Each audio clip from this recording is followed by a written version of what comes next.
สิขาดน้ำอายคนหลอกขาดการติดต่อโดนแล้วน้องบ่พอหน้าเพิ่นทิ้งอยู่เบอร์โทร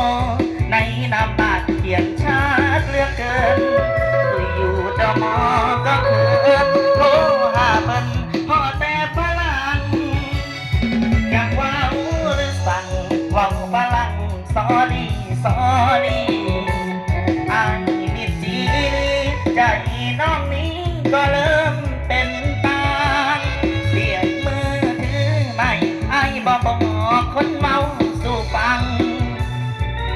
แล้วหันหลังลูกแค่ทั้งย้อนกดเบอร์